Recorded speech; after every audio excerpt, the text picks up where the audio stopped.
Hey guys, welcome back to Forward Farming.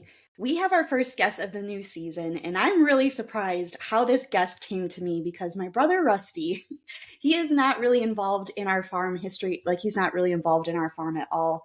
And when I got a text from him saying, "Hey, you need to interview my boss," I was like, "What are you talking about?" So he told me that his boss, Brian Reisinger, just came out with a brand new book, and my brother actually sent me a copy of the book so I could get it ahead of time, ahead of this interview, so I could read through it a little bit before sitting down with him today. So, Brian, welcome to the podcast, and congratulations on your new book. Like, hard copy.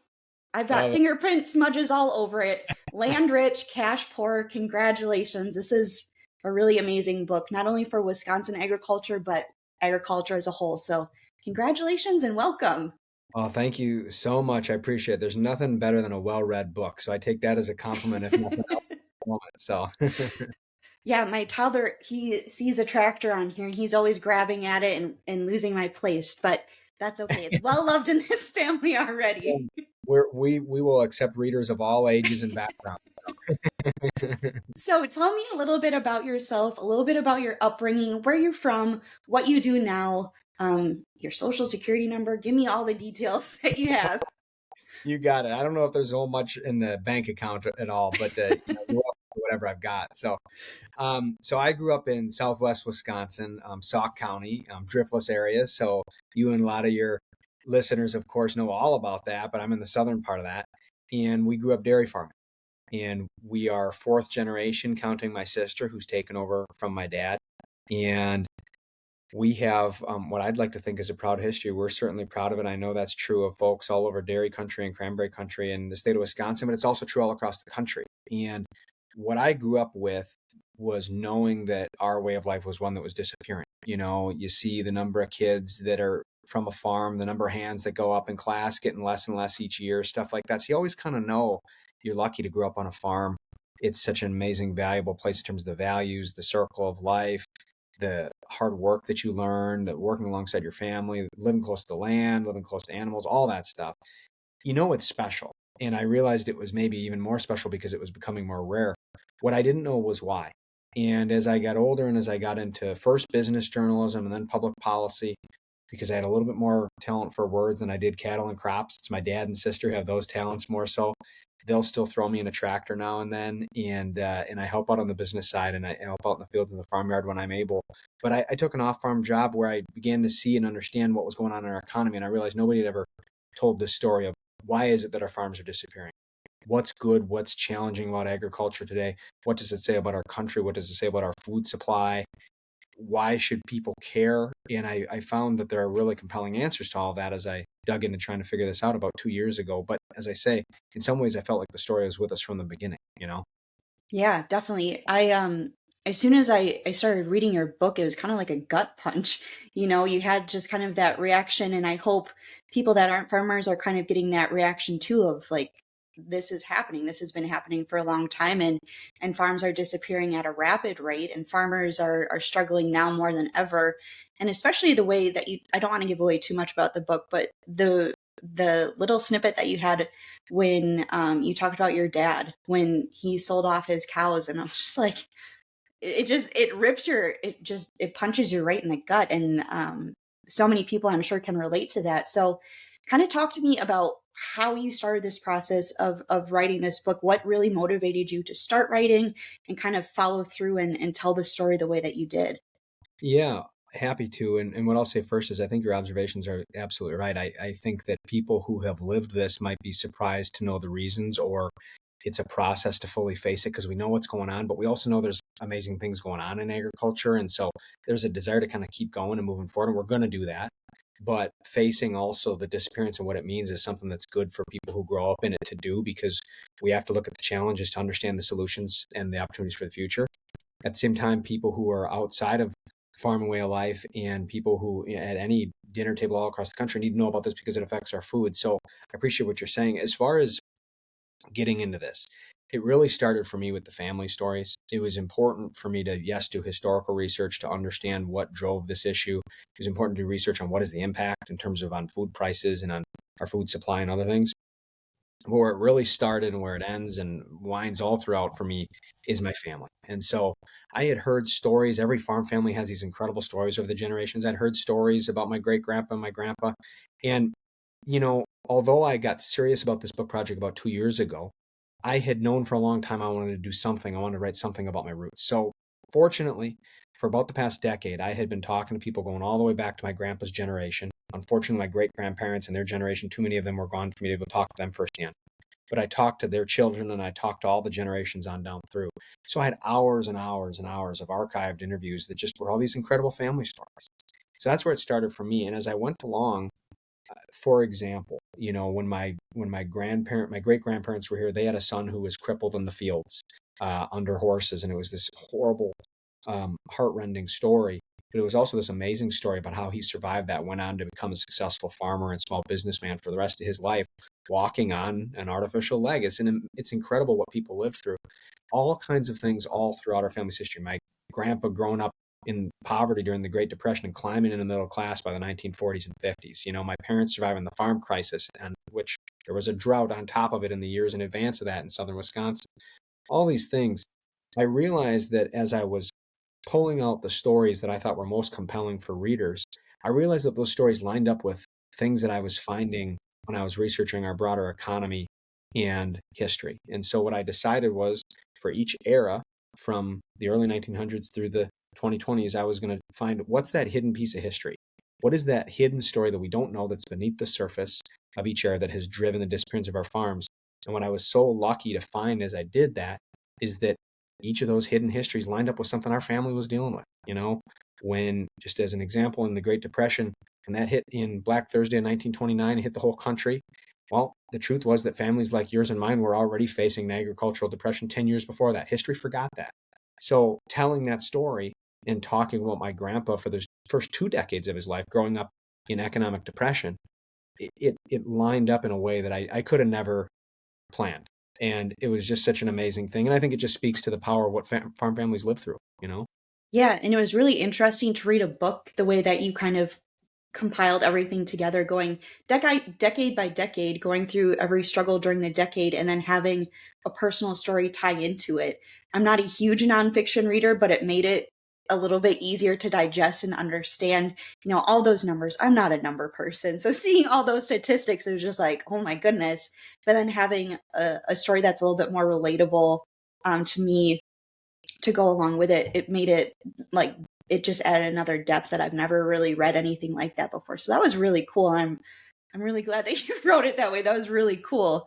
Um, After doing all that research on your family, were there any stories that you really wish that you could have put in the book that maybe just didn't make sense in the timeline, or anything that really stuck out to you that you hadn't heard before?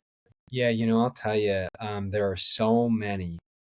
One story that I really find incredible from my parents that I got a chance to reference, but I didn't get a chance to tell, was early on when they were in their first year of marriage, they actually had their dairy herd come down with mastitis. And for those who didn't grow up in dairy, that's a very serious thing. That's essentially an infection that can sicken the cows, it can spoil the milk. And what it can mean is that you've got a herd that is no good. I mean, you might have to sell that herd at a significant discount from what you got it for, and might not have the money to rebuild the herd after that. If you can hold on to the herd, you might have to throw out a ton of milk, dump a ton of milk, lose all kinds of income, and really put the farm in a very difficult position. It turned out to be about a third of the herd that was affected by this, and this was in their Wow. first year of marriage. And it was a year after a drought, and I do tell the drought story in in the book, and I talk about that drought story and how that led into the farm crisis. But I only barely got to reference the mastitis issue because that was something that could have really wiped them out. Hmm. And they did come through it. They came through it because of some hard work and some changes in their practices. They discovered a lot. And also, they did something that is harder and harder for farms to do these days, which is they were able to install a new technology. They financed through a dairy supply company a pipeline. And so the pipeline would take the milk from the cows straight to the bulk tank in the milk house rather than the old days. Anybody who's milked when they were really young or years ago would carry the milk canisters to a step saver and pour it into a bigger bucket. And it was much more work intensive. So they were able to install that pipeline. change and improve sanitation practices and able to cure their herd of that. But, it was a really close call. And it also touches on something that I do talk about more in the book, which is the role technology plays, where we have less and less technology these days that can work for farms of all sizes and all types. We call it scale neutral. It used to be that there's a lot of that kind of technology. So farms, whether it's dairy or cranberry or whatever, farms of all sizes and types had all kinds of technology and innovation and advancement that they could be part of to find new opportunities or cheaper ways to do things. That's something that has gotten harder and harder for many farms to do because we don't have that kind of discovery going on anymore. So like that pipeline was one of the last real innovations that a farm our size could do. And after that, you had to make bigger, more expensive changes if you wanted to improve your operation because of the way that our technology in this country changed. So I just admired my parents' resilience, and I just thought, I can't imagine, their first year of marriage and they're going to head into the farm crisis, and here they are with a third of their herd sick, and they made it through.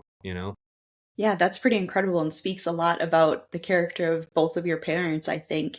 Um, it always surprises me that even with all the technology advances throughout history, it's always kind of just the same problems for farmers year in and year out, and it's so hard. Everything that should be under control with any other job is just completely out of control with the farmers, from the price of their products to weather to just random accidents happening.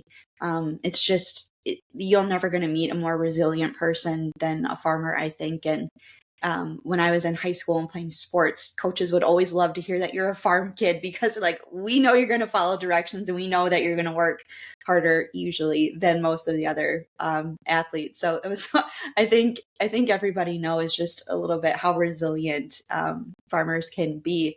But I always like to ask this question to folks who have multi-generation history on a farm, is if you could go back and talk to your great grandfather, or if you could have him sitting across from you today, what would you like to ask him? Or maybe would you want to go show him where your farm is at today and show him the technology advances? What do you think would be the first thing you'd like to talk to him about?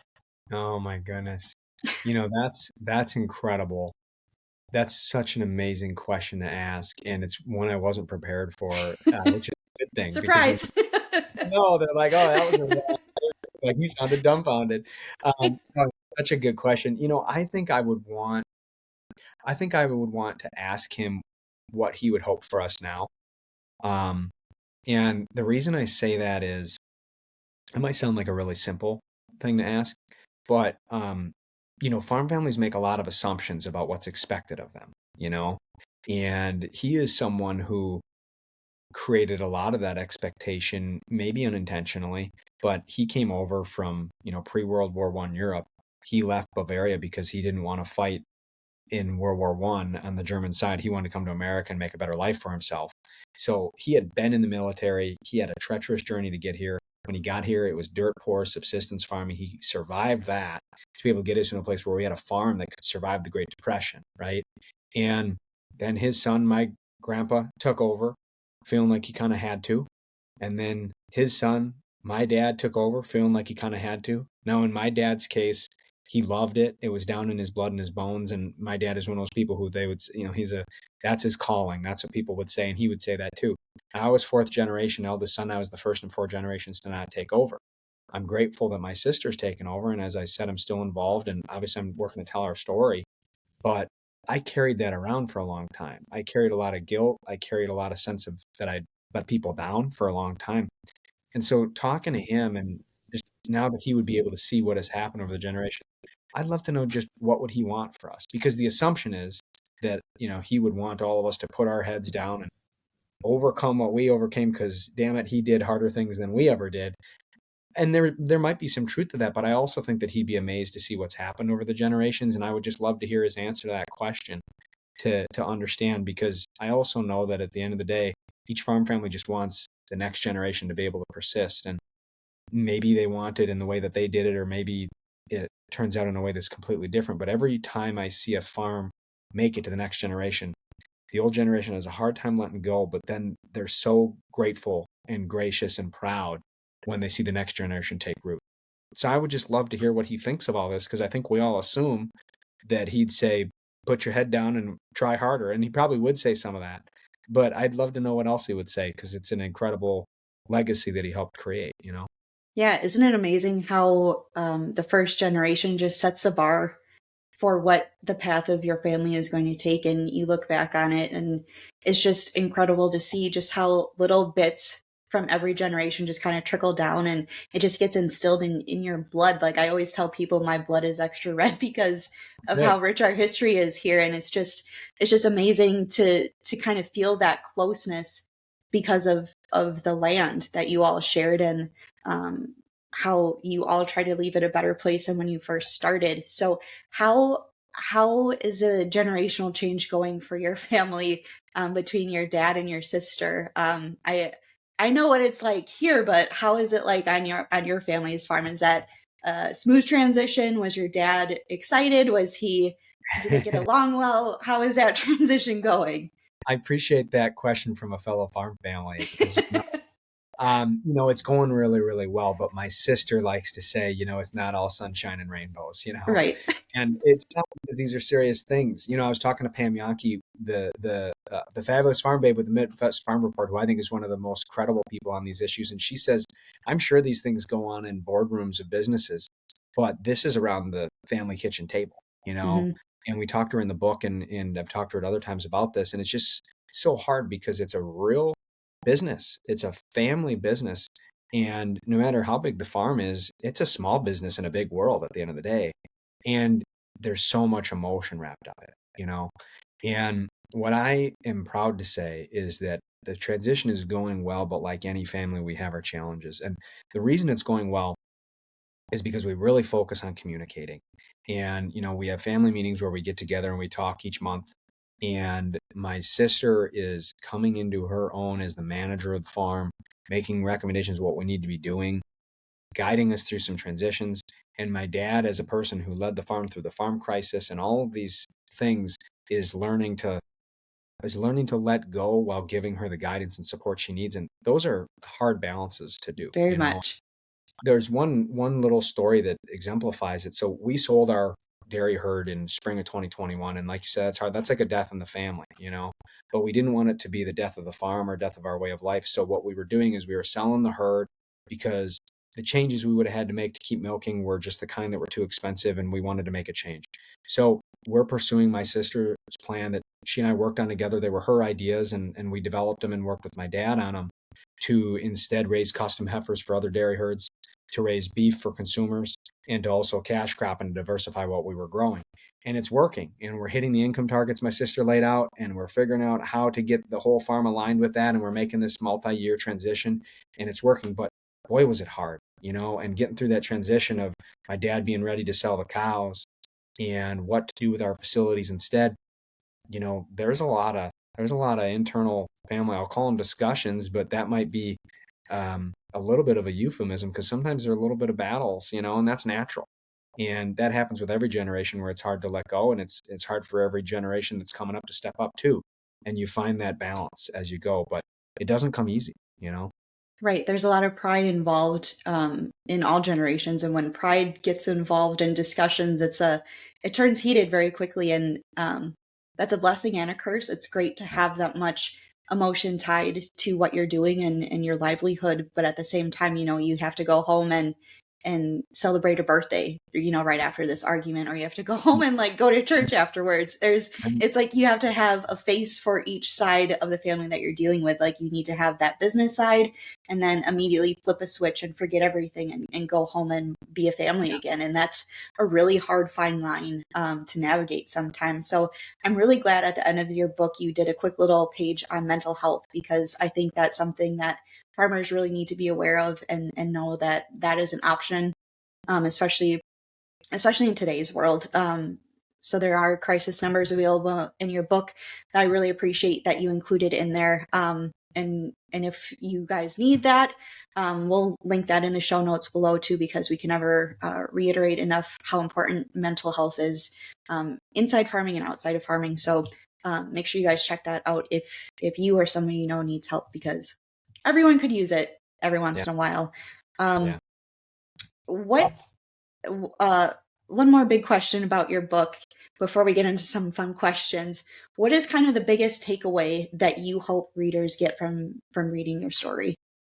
I hope that the biggest thing people take away is that we have to address these issues because of our food supply, but also because when we're losing the farms that feed us, we're kind of losing a part of ourselves, you know?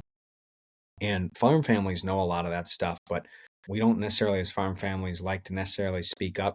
To your point about mental health, but also to your point about just discussions about the direction of the country and what's going on. Farm families tend to put their heads down and get the work done, and we do need to speak up about it. And we do need to have people out there who live in New York or Chicago or anywhere else to understand that, hey, when we continue to have farms disappearing and we continue to have fewer and fewer distribution chains for our food to get from the farm gate to the dinner table, it's going to cause challenges during times like COVID when that supply chain shuts down, or it's going to cause higher prices that have nothing to do with the farmer. The farmer isn't getting more money in their pocket when you got higher prices. There's a lot of other things at play, you know. And if people want to have affordable food and food that's available and a lot of choices to them long term, we have to have a healthy farm sector. And so I just hope that people will understand that and see that. And for those people who live outside of, farming areas and don't know that, I hope they do, because it can build support for us to make the kinds of changes we need to help more farms make it in the future. And for those farm families that knew that but haven't been talking about it, I hope it encourages more farm families to share their stories, because I think it's something that amazes people when they hear it. Yeah, definitely. I mean, people need food to survive, and yet there's so much misinformation about about where their food is coming from, or even just a farmer behind their food as well. I think this does a great job kind of explaining the history and really giving that true American farmer feeling. So, love this book. I'll link your website so folks can go buy this. But um, where can people find your book? Yeah, absolutely. Well, people can find it in a variety of places. First and easiest for many people is Amazon or anywhere else you buy books online. But a lot of people buy them on Amazon. And there's various other places, but also in your local bookstore. And a lot of people like to support their local bookstores, which I love and appreciate myself personally. So if you buy on Amazon or anywhere else, jump on there, you can find it. But also it's in bookstores nationwide. Stop by or call your local bookstore. They ought to have it. If they don't, they can get it for you. And so there's a lot of ways to get it. And I hope plenty of people will pick it up and help, raise awareness about this issue more importantly. Definitely. Well, congratulations. Job well done. But before I let you go, Yeah. we always like to do a few rapid fire questions that I have honestly not thought about until this very second. So, are you ready? Are Do you it. ready for some random rapid questions? As ready as I'm going to be. I love that. Okay. Are you a big fan of Quick Trip? Yes. Okay, so my co-host Becca and we have this feud going on. Do you buy chocolate milk from Quick Trip? And if so, do you prefer brown cap or green cap chocolate milk? And this is a Oh, big question. that's crucial. I'm going to be honest. I don't know if I'm going to fit the boxes you guys want. I buy the strawberry milk. Um, Ooh, really good. So I think that's all pink cap. it But is. I don't know where I'm falling on this, but I have to say that when I do buy chocolate milk, I really prefer the brown cap. And I don't know whose side that puts me on, but it just feels The more wrong natural. side. The wrong side. The wrong side. We got a bunch of friends together and we did a blind taste test comparison. And we actually had more people on the green cap side than the Is brown that cap, which right? was I was kind of surprised. Yeah. Yeah, well, I'm outgunned on that one. I had no idea. I've been Yeah, wrong before. So it's fine. I'll give it to you this time. So, if you're at a cookout, a tailgate, are you going to go for a brat or are you going to go for the hot dog? broad every time, because you got a guarantee of some level of quality there. I mean, hot dogs, like, I love a hot dog, but it really kind of depends who's buying and how they're preparing it. A brat, usually, you got some level of assurance of quality, in my opinion. Yeah, with the hot dogs, you could get the snappy skin, or you could just get an Oscar Mayer. You never, You don't know. or worst of all, you could get like a cheddar wurst, which is kind of like Yeah. wishing I you mean, had a regular Long John, but instead you got like one of those frosting filled ones. you just don't want to be surprised in those instances. People don't Right. screw around with brats. It's just like, it's, you know what you're going to get. So I like that predictability of the brat, I guess. Sticking with the Wisconsin theme, are you going to go for squeaky or fried cheese curds? Oh, squeaky. Yeah, squeaky. Now, Interesting. yeah. Now I love fried cheese curds, and I also like. I'm I'm very particular about when and how I'll eat my cheese, but squeaky cheese curds, man, that's like I just grew up with that, and my mom would have those, and it's kind of like drinking milk straight from the bulk tank, where it's just sort of like you grew up with that, so it's got a special something to it. So, Okay, okay. What is your favorite Wisconsin festival? Are you a Summerfest? Are you an Oktoberfest kind of guy? What's your jam? you know what? This is gonna be a little off the beaten path, but I gotta say the Plain 3-day festival down in Plain, Wisconsin, in Sauk County. Uh, this is like the whole town like is blocked off, and it's not just like one day. Like think about any community festival. It's 3 days. It's called the 3-day. So like it's literally just every day. There's like softball and cookouts going on and beer tents at night and concerts, and we just do it for 3 days because one wouldn't be enough. So Right. for me, if I can be free and able to make it to the 3-day for at least one day, but better yet three, that's the best festival to me. Okay. Have you been to the Warren's Cranberry Festival? No, but that sounds like something I need to be at. You should. Every last full weekend in September. So if you're Oh, free, come on up and you can come visit. that is good to know. That is good to know. I'll have to check that out. Okay, one last final question, then I'll let you go. What is your favorite blend? Since you know Rusty, what's your favorite blend of ocean spray juice? Amazing.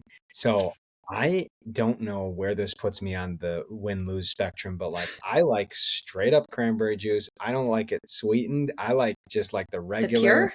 yeah, the pure, like the uncut, like like whiskey neat kind of thing. You know what I mean? Like Yes. I've always loved, I'll also like just eat raw cranberries. Like I love that. And I feel like I'm drinking something that's like, improving my life. Like I'm going to live, like it's like the opposite of a cigarette, like this is Yes. adding a few years to your life when you drink that, in my opinion. So I like that. I know there's all kinds of great blends and cocktails and stuff, but I'll take the straight stuff. I love that answer. Puts a little hair on your chest in the morning. Exactly. That's how my dad is. Awesome. Well, thank you, Brian, so much for hopping on here today. Again, I will link your book, Land Rich Cash Poor, in our show notes and where you can go and buy that right away. Definitely check that out because I learned so much from it, and just your family's story is just incredible and definitely something that you should be proud of. And I'm sure your family is so glad that you were able to sit down and put that all together for future generations to go back and read on too, because that's really special and something that a lot of people don't really get to know is their family history in that kind of a depth. So, congratulations. This was great. And it was a pleasure talking to you today. Thank you so much. Well, I really appreciate you taking the time. I love what you and Becca do as far as telling these kinds of stories and getting the word out there about agriculture and speaking up for the farming community. It's so great. And so it's an honor to be here. And I appreciate being able to come here and talk these issues about you guys. So Awesome. Thank you so much. And thank you so much for listening, you guys. And if you're not following us already, go give us a follow on Facebook and Instagram over at Forward Farming Podcast. You can check this interview out on YouTube and catch up on some of our old interviews, or you can listen wherever you get your daily podcasts at. So thank you guys again, and we'll see you next time.